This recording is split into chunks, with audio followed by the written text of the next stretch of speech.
repercusiones respecto de lo que fueron estas escuchas, estos audios que trascendieron a través de distintos medios de comunicación, y precisamente vamos a ir a las fuentes, ¿no? A quienes revelaron este tipo de audios que se dieron luego a conocer en otros medios, porque Ibi Cángaro es una de las integrantes del equipo de Data Clave que dio cuenta de esto. Es una abogada y periodista oriunda de Tandil, que por razones laborales actualmente está radicada en Buenos Aires, y si no me equivoco la tenemos del otro lado de la línea. Ibi, muy buenos días. Desde el punto de vista de Ecos Radio, aquí desde la ciudad de Necochea, te estamos hablando. Buen día. Hola, buenos días. Buen día. Buen día. Buen día. Una primera aclaración. ¿Cómo no? Muy lejos estoy de ser abogada. Bueno. No, soy periodista, soy genealogista, escribo, pero no, abogada no. ¿Y cómo se dio el hecho de incursionar en el periodismo? Mira, fue muy cerca de ahí de Necochea, porque yo viví, si bien soy oriunda de Tandil, nacida, criada, tandilera, y resido en esa ciudad ahora también, a pesar de que estoy en Buenos Aires transitoriamente. Yo viví 18 años en Mar del Plata, y ahí es donde empecé a hacer periodismo a los 18 años, cuando en realidad pensaba dedicarme a otra cosa, porque me gustaba mucho la arquitectura y rumbeaba para ese lado.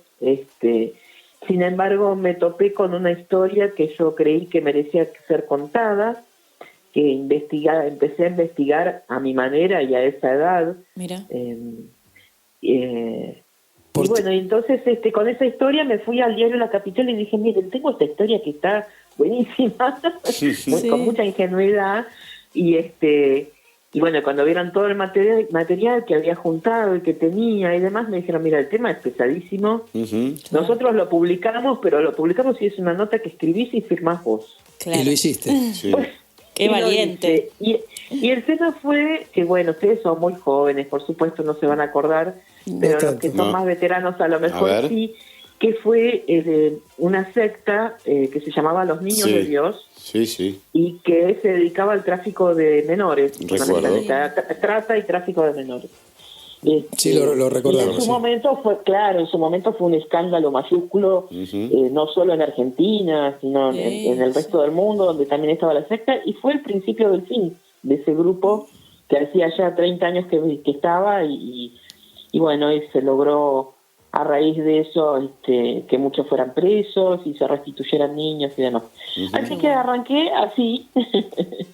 Después trabajé en periodismo con alguna intermitencia, porque no siempre tuve trabajo. La Argentina, bueno, el mundo y es un oficio complicado, así que no siempre tuve trabajo como en este oficio, y hice otras cosas también, pero bueno, la pasión siempre estuvo, y acá estamos. ¿Periodismo ahora, ¿no? gráfico? En general siempre hice periodismo gráfico. Después, en los últimos años, estuve haciendo radio mucho en Tandil. La primera mañana, amo la radio. Y bueno, y desde hace, van a ser 4 años, más o menos así, que estoy trabajando en equipo con Jorge Rial y con Mauro Federico. Así que empecé a tener incursiones televisivas, cosa novedosa para mí, y ahora en el canal de stream Carnaval. Claro. Muy bien. Que tenemos un programa. Data Clave.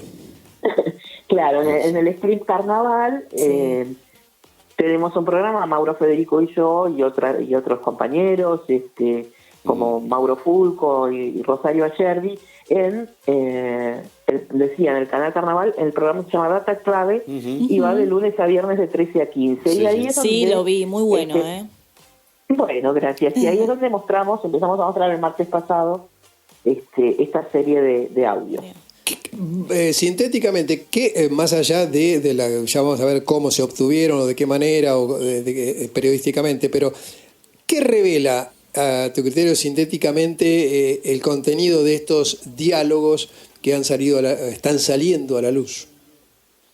Básicamente lo que revela es absolutamente escandaloso, es lo que muchos podíamos intuir, pero no teníamos manera de que alguien desde adentro y del riñón más cercano, Javier Milei, lo narrara en primera persona, que es un esquema absolutamente aceitado y organizado de corrupción y de manejo de coimas en un sector de salud que debería asistir a los más vulnerables y los más caídos del sistema, como son los discapacitados, y además la mayoría de ellos en estado de pobreza.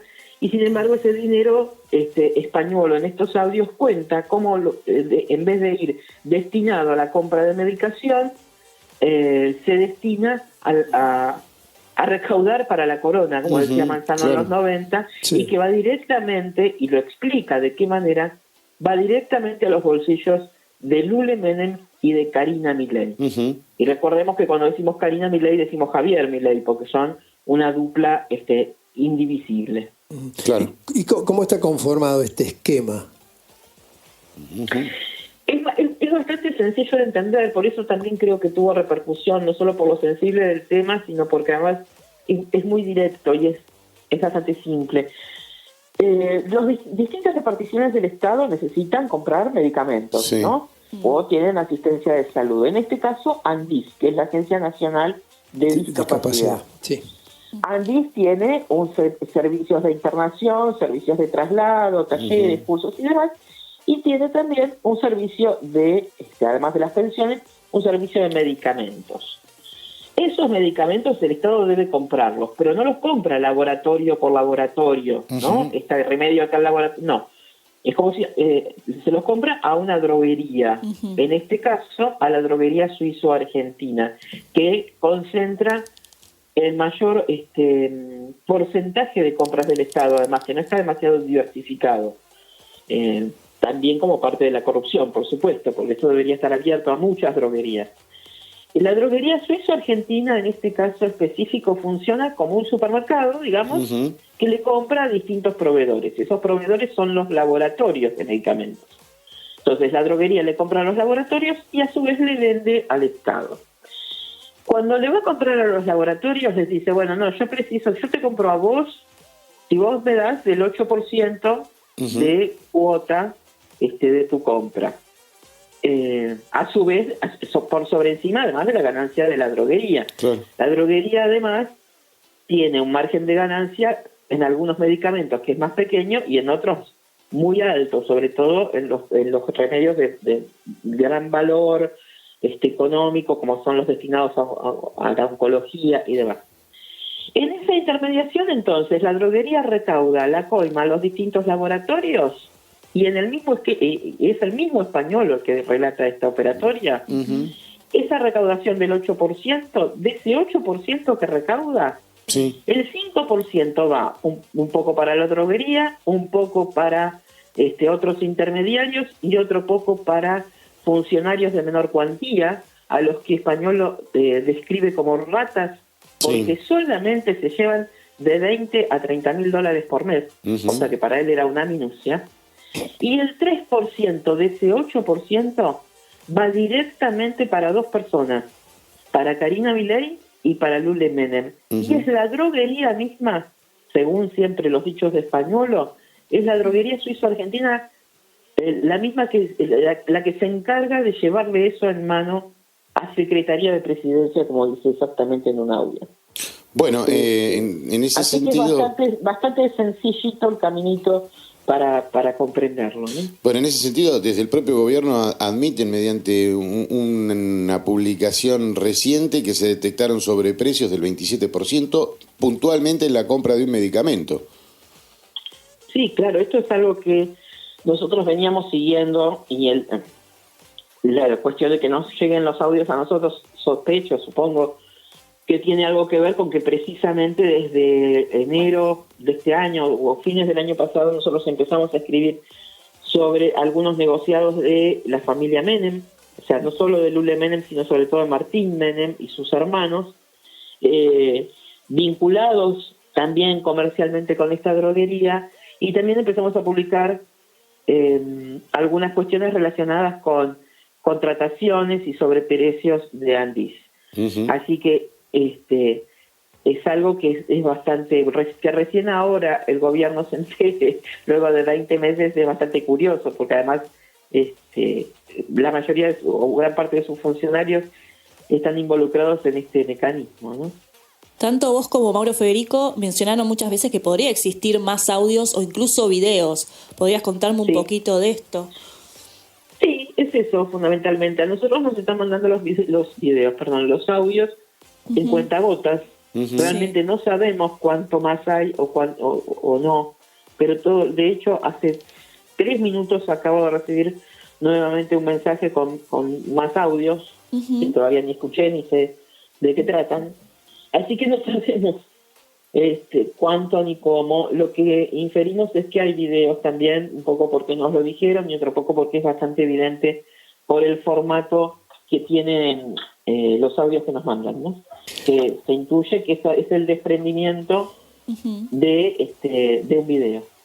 Recordemos que estamos hablando con Ivi Cángaro, que es periodista de investigación, protagonista del programa Data Clave, y está hablando sobre estos audios que han tomado difusión y que tienen que ver con Spagnuolo, este funcionario que hoy ya no lo ex funcionario, mejor dicho. ¿Es fácil ordenar o por el contrario es sumamente difícil porque ustedes ya vienen investigando el tema? Seguramente por allí pueden resultar un poco más fácil, pero porque ¿cómo se ordenan? ¿Se puede entender los distintos audios que ustedes van recibiendo? Claro, al principio fue una andanada alrededor de 60. Muchos no los pasamos, inclusive aún, de esa primera tanda, porque más allá de que más o menos conocíamos el tema, había que poner cada audio en contexto, saber por qué decía lo que decía. Y eso fue bastante laborioso, porque nosotros además sabíamos cuál era la franja de fechas donde esto había sido grabado, un poco por lo que decía, porque hay una cita que dice, vos me viste en la nota de español de Fantino. Entonces, bueno, uno sabía cuándo había sido la fecha de esa entrevista, que tuvimos que buscar, porque también ignorábamos a qué se refería. Bueno, hubo que ir poniendo en contexto, y al poner en contexto entender los fragmentos, en qué consistía cada uno de esos fragmentos, ¿viste? Que la tarea que seguimos haciendo aún, porque nos vamos enterando de más cosas y decimos, tiene lógica, entonces dijo esto por tal cosa, ¿viste? Eso fue bastante arduo.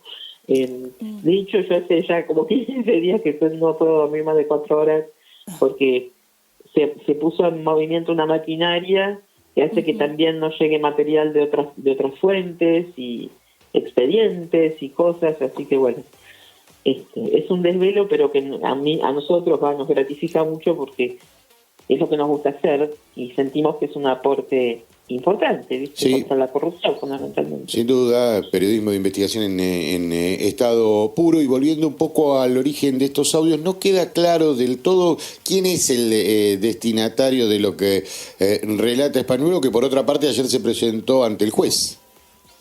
Ayer se presentó con 2 abogados de un estudio importantísimo, penalistas de larga trayectoria, sobre todo abogados de la Madrid, pues su abuelo fue integrante de una Corte Suprema, y más, bueno, estos estudios así de gran porte, de gran peso, sí, era inevitable, se tenía que presentar de alguna manera, y si no iba a ser convocado, eso está claro. Nos sorprendía que no hubiera el gobierno mismo le había ofrecido abogados, curioso. Sí, es cierto.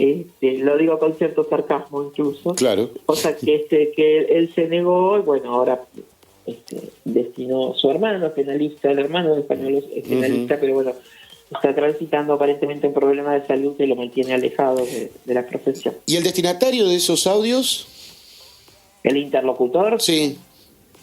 El interlocutor no sabemos quién es porque claramente ha preservado su identidad, por eso están fragmentados los audios, porque para preservarse ha recortado las partes en las que habla él o ella. Claro. No sabemos quién es. Bien. Y teniendo en cuenta que hoy por hoy está la inteligencia artificial con la cual se pueden obtener o crear diálogos ficticios, ¿de qué manera ustedes convalidan que efectivamente estos audios son reales, son originales?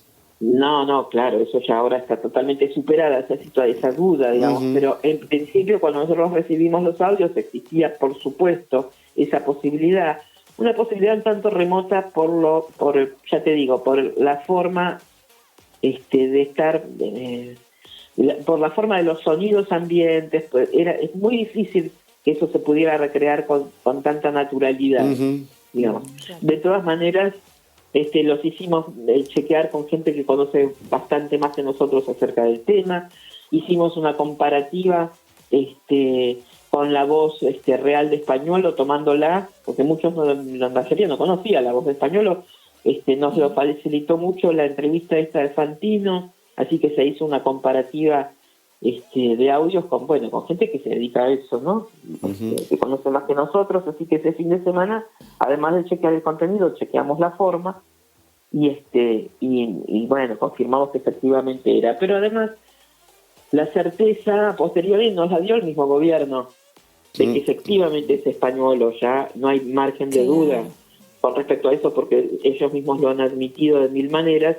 La primera manera de admisión es haber hecho un profundo silencio.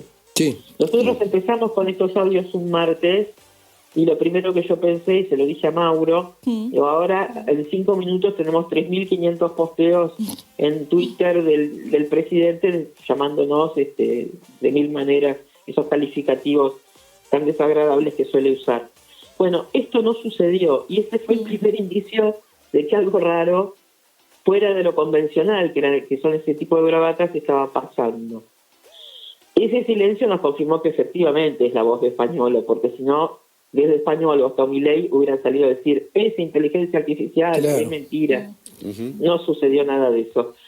Así que hubo una primera admisión de forma, pero también hay una admisión de contenido. ¿Y por qué? Milei hace 2 días salió a decir que todo lo que decía Españolo es mentira y que le iba a iniciar una causa judicial. Bueno, primero que no le tiene que iniciar ninguna causa porque ya está en la justicia el asunto. En todo caso, se tendrá que presentar en esa misma causa. Pero lo que a mí me llama la atención es que si lo que dice Españolo es mentira, o sea, ahí ya están diciendo que es Españolo, ¿no? Claro. Claramente. Pero si además lo que dice es mentira, ¿por qué despidieron a Garbellini? Porque Garbellini es uno de los que Españolo nombra como parte de esta red corrupta. Lo primero que hace el gobierno es despedir a Garbellini. Si lo que dice es mentira, ¿por qué lo despidió? Claro. Y después despide al propio Españolo. Sí, y hay otra cuestión también para destacar, ¿no? Que los celulares no constituyen una prueba fundamental, si bien todas las miradas están puestas en ello, también hay otros elementos, como cuando lograron apresar o retener a uno de los hermanos Kovalevker que se retiraba llevando sobres con cierta cantidad de dinero estadounidense, ¿no? Avalando lo que vos señalabas de un esquema de retorno. Y es todo bastante curioso, ¿no? Españolo marca todo esto que se supone, entre comillas, que es mentira, cuando la justicia llega a los distintos countries para hacer allanamientos, va a uno de los countries donde vive Españolo estaba intentando huir, ya estaba arriba de la camioneta con unos fajos de dinero termosellados, pero de pesos argentinos, miles y miles de pesos argentinos, una cosa curiosa. Los avales firmados por el presidente que le daban potestad para tratar sus causas judiciales y tratando de huir a tal punto que la policía le tuvo que cruzar un auto delante y además de encontrar una máquina de contar billetes en su casa. Raro, ¿no? Pero además los de la droguería, cuando también van a allanar las casas de los dueños de las droguerías, el encargado de la seguridad del country, la isla, uno de los más caros, si no el más caro que hay en Argentina, los retiene el tiempo suficiente para que Jonathan Kovalevker efectivamente pueda huir, uno de ellos, y el segundo, el hermano menor, Emanuel Kovalevker, no tuvo tanta suerte y cuando estaba tratando de rajar, Jonathan se escapó a tal punto que dejó hasta la caja fuerte abierta en la huida tan veloz, ¿no? Todo muy curioso. Y Emanuel Kovalevker no tuvo tanta suerte, no llegaron ni siquiera a perseguirlo porque estaba subiéndose al auto cuando llegó la policía, y en el auto tenía $266,000, una cifra que por supuesto todos tenemos en nuestra casa. Sí. Claro. Separaditos además, muy prolijamente, en diversos sobres rotulados con nombres, ¿no? Entonces uno dice, Si tiene 4 patas, Claro, ladra. si mueve la cola, si ladra, ¿viste? Y Es un sí, pichicho. Así que bueno. Hoy los fiscales y el juez están investigando, ¿no? Siguen investigando los teléfonos, otros equipos también. Sí. ¿Qué pasos Sí. están siguiendo y qué esperamos más que se descubra, no? Mira, la cuestión judicial, ayer Mauro fue a Comodoro Pi a Sí. aportar. Nosotros ya habíamos llevado de manera virtual, habíamos ido trasladando algunas de nuestras cosas. Bueno, lo llevó en forma física, digamos, y se presentó a hacer una mínima declaración con todo nuestro material, y el fiscal le decía, bueno, ahora viene la etapa más aburrida, que es la de investigar puertas adentro toda esta trama, más aburrida, digamos, para la prensa. La justicia, en este caso, así como los hemos criticado muchas veces en otras circunstancias, en este caso el juez y el fiscal Picardi están actuando de manera muy veloz y muy eficiente. Así que también hay que destacarlo, porque en otras ocasiones, cuando sobre todo en Comodoro Pi, que es donde están, las cosas no funcionan, lo señalamos. Bueno, ahora también nobleza obliga a hacerlo. Bien. Quiero preguntarte, a propósito de la presentación de Spanuolo en Comodoro Pi, se está tejiendo algún tipo de especulaciones con que podría ser un imputado arrepentido. ¿Esa figura cabe en este contexto de la investigación? Claro, tiene un nombre que es no sé cuánto, colaborador o algo sí. por el estilo, que se usa con el eufemismo de arrepentido. Sí, claro que le cabe perfectamente. Para aplicar esa figura, él tiene que ser parte de la trama, y es realmente parte de la trama, es el director de Andí. Después se verá si él accedió a alguna coima o no, cosa que también es bastante sugerente, porque cuando vos escuchás los audios, en el 90% de los audios se desprende que él se está quejando de que lo dejaron afuera de la mordida. O sea, él también quería ser parte de la trama.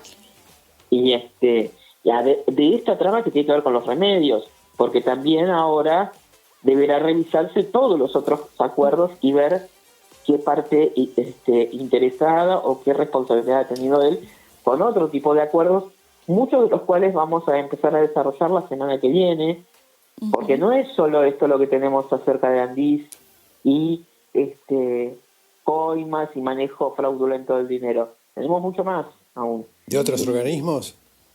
No, de Andís también, pero en otras áreas. Bien. Bien. ¿Han recibido algún tipo de amenazas tu equipo de investigación? No, nada. No. Curiosamente te diría, porque venimos bastante acostumbrados, especialmente yo, se han ensañado particularmente conmigo desde que asumió este gobierno, vos desde antes, que estaba en campaña, muchos de su ejército de trolls y sus influencers más conocidos, inclusive el mismo presidente y demás. Pero en esta circunstancia, no, nada. Yo estoy con custodia policial hace 1 año y medio, precisamente por amenazas directas de muerte, por lo que se llama doxeo, que es cuando ellos publican todos tus datos personales, tu dirección, tu teléfono y demás. Lo hicieron conmigo y también publicaron los de mi hijo, con además concretas amenazas de muerte explícitas, y yo no hay semana en que no reciba aún ahora en mi WhatsApp fotos de cadáveres de periodistas asesinados, diciéndome que me van a pasar lo mismo y demás. Pero es todo parte de los mismos que arrancaron hace 1 año y medio, por los cuales estoy con mi hijo y yo estamos con custodia policial. Pero en esta tanda y de esta gente, nada, no. Quería preguntarte, que estábamos hablando antes de la rapidez con que la justicia está actuando, si crees que hay un trasfondo político que sea por esto, ¿no? Bueno, sí, todo tiene un trasfondo político en general. Sí. Que no significa que sea político partidario, por lo menos en nuestro caso, ni que haya oportunismo en nuestro caso. A nosotros nos llega, porque eso también nos han dicho, lo saben desde hace 1 año y lo publican recién ahora. No. Siempre aclaramos que estos audios tienen 1 año de antigüedad, pero a nosotros nos llegan recién. Claro. Que la persona que decide mandárnoslos haya tenido algún tipo de especulación política, temporal o demás, es algo que a nosotros nos excede y realmente no nos interesa demasiado, porque lo que nos importa es mostrarlo y mostrar un esquema de corrupción. Podría decirse un Si detrás carpetazo de en tiempo eso electoral. Pero si detrás de eso hay un interés político, hay una reyerta interna entre dos factores del gobierno, entre mileístas, villarruelistas, qué sé yo, es un problema de ellos, no es un problema nuestro. Esto de las cuestiones periodísticas, preelectorales y especulativas vienen de larga data. Pensemos en cuántas cosas se han lanzado a semanas o a días de elecciones.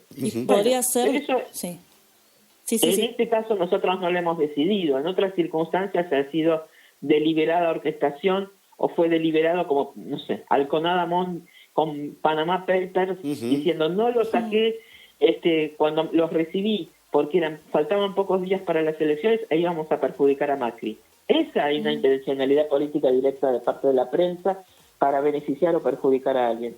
En nuestro caso, esa especulación no es nuestra. Nosotros lo recibimos, nosotros lo ponemos. Simplemente porque si no lo hiciéramos estaríamos siendo cómplices de alguna movida, digamos. Claro. Pero si tenés esa papa caliente y no la publicás, ahí sí estás en un problema, porque estás especulando vos. Claro. No es nuestro caso. A nosotros esas cuestiones no nos interesan, como tampoco nos interesa ningún tipo de divismo. Lo que nosotros hacemos es periodismo a la antigua usanza, que es ser un acicate del poder, ser un control del poder y no mucho más que eso, ¿viste? En esto último que decís está bueno también señalar de que decís recibimos algo y lo publicamos como sucedió, pero también como requiere una de las reglas básicas y elementales del periodista, hay un previo chequeo de la veracidad de esos audios. Claro, es lo que te explicaba recién. Es lo que recién te explicaba. Nosotros hicimos, cuando recibimos esto, pasamos 48 horas sin dormir, laburando como perros para chequear exactamente todo eso. No, tampoco es coser y cantar de, ay, lo recibo, lo mando. Tal cual. Claro, no. Eso sería de una desprolijidad y una falta de rigor absoluto que algunos lo tendrán, pero no es nuestro caso. En general no siempre, todo lo que publicamos está absolutamente, como decimos en la jerga, peinadísimo, chequeado. Por eso nunca tenemos una carta documento. ¿Viste? Imagínate que nos hemos metido con cuestiones muy medulares del poder y no hemos tenido ni cartas documento prácticamente. Nada. Lo único que tenemos y que para mí es una cocarda que llevaré siempre con orgullo, es que hace un año más o menos los genocidas presos en Campo de Mayo, Alfredo Astiz, Londa, Tigre Acosta, Raúl Guglielminetti y toda esa runfla de criminales y genocidas, nos hicieron juicio a Mauro Federico y a mí porque con una serie de notas donde explicamos la trama de la ruta del dinero genocida, cómo habían robado y cómo ese dinero seguían usándolo para mantenerse ahora, con esa serie de notas afectamos su buen nombre y honor, si lo tuvieran. Sí, Así que bueno. Bien, una pregunta. En otras ocasiones y en otros gobiernos también ha habido descubrimiento de hechos de corrupción y esto no ha tenido vinculación directa con el resultado de las elecciones. En este caso en particular, ¿crees que esto puede tener algún impacto desde el punto de vista electoral, teniendo en cuenta que estamos a pocos días de, por ejemplo, que haya elecciones en la provincia de Buenos Aires y en octubre a nivel nacional? Mira, eso es medio relativo, que en otras ocasiones las cuestiones periodísticas no influyeron en las elecciones. Yo lo tomo con pinzas. Justamente lo de Alconada Mon reteniendo lo de Panama Papers para no afectar las elecciones de Macri, me parece que si los hubiera presentado en tiempo y forma, Macri no hubiera ganado las elecciones. O lo hubiera ganado con menor margen. Pensemos que fue muy finito esa diferencia de votos. Así que esto es relativo. Y pensemos en otro caso fundamental, donde sí el periodismo inclinó la balanza, que fue el de la nata con la supuesta morsa, que hizo que Aníbal Fernández perdiera la gobernación a manos de María Eugenia Vidal. Luego se supo que la morsa no era Aníbal Fernández y que no tenía nada que ver con él, pero ya se había perdido la elección. Así que es relativo esto de que no influyan los resultados electorales. Con respecto a esta elección, yo creo que el votante fiel de Javier Milei no le importa un pepino de estas cuestiones. Realmente no lo creo. Sí creo que influye en un votante difuso. No nos olvidemos que en una semana, en esta última semana, a partir de que empezamos a mostrar los audios, la imagen de Javier Milei cayó en 13 puntos. Claro. Sí, lo Y señalábamos que en el muchos- programa, ¿sí? Bueno, y que muchos de esas personas han sido votantes circunstanciales, a lo mejor no fanáticos, pero sí votantes de él, que en muchos casos dicen, bueno, ya no lo voy a votar. Así que supongo que en ese votante más menos fanatizado esto puede influir, porque es un tema muy sensible, ¿viste? Sí. Una cosa es que estafes en Libra, que es, por supuesto, es un horror y Sí. es gravísimo, pero que a todos nosotros nos costaría explicar en qué consistió esa estafa. Sí. Y otra cosa es ver claramente, porque no hay posibilidad de que no entendamos todos cómo es esto, que el remedio que no le llegó a nuestro vecino Claro. José, a Ana y a Pedro, que están esperando su remedio y que tienen condiciones de vida tristísimas, y eso no le llegó porque está en el Rolex de Karina, digamos, o en el bolsillo de Karina, o en sus viajes o en sus departamentos. Eso es muy fácil de entender y además es algo que toca en nuestra cotidianeidad porque todos, en mayor o menor medida, tenemos un pariente, un amigo, un vecino que está transitando por esas situaciones, o nosotros mismos, que podemos en minutos transformarnos también en discapacitados, porque nos puede pasar hasta un accidente doméstico que nos lleve a esa condición, digamos. ¿Qué te pasa a vos cuando escuchás a Milei diciendo que todo esto es parte del kirchnerismo? O de una opereta. Mira, Claro. Uno está acostumbrado, es un personaje que, bueno, si fuera el almacenero de la esquina, uno diría, bueno, tiene mal carácter, pobre, no le hace bien sinapsis a algunas cuestiones neuronales, y hasta lo tomarías con sorna. El problema es que es el presidente, y el presidente que con tanta liviandad hace pocos días nomás, y solamente porque Mauro creo que dijo algo relacionado con la comida o algo así, hizo un posteo tratándonos de mierda humana, haciendo el recorte de nuestro programa. O sea, no nos preocupa eso, no nos preocupa lo que nos pueda decir a nosotros, no nos preocupa que diga que hable de kirchnerismo, porque todos se lo adjudican al peronismo, al kirchnerismo como la suma de todos los males. Cualquiera que nos conoce un poco sabe que yo no soy kirchnerista y Mauro mucho menos aún. Si yo tuviera alguna cercanía, Mauro es confeso radical de toda la vida, pero nada de eso modifica ni nada de eso importa. Y lo que diga, bueno, se toma para él todo el mundo, el universo entero es zurdo, y todos los zurdos íbamos a correr en culo, como decía, y nos iba a perseguir hasta el fin del mundo. Son cosas que dice que no, ya a esta altura, y es muy triste decirlo, porque es el presidente, pero no hay que tomarlo en serio, digamos. Y Cángaro, periodista de investigación, muchísimas gracias por los conceptos y por atendernos en esta mañana. Gracias. No, por Sí, favor, gracias a gracias. ustedes. Un abrazo. Un abrazo. Adiós. Abrazo.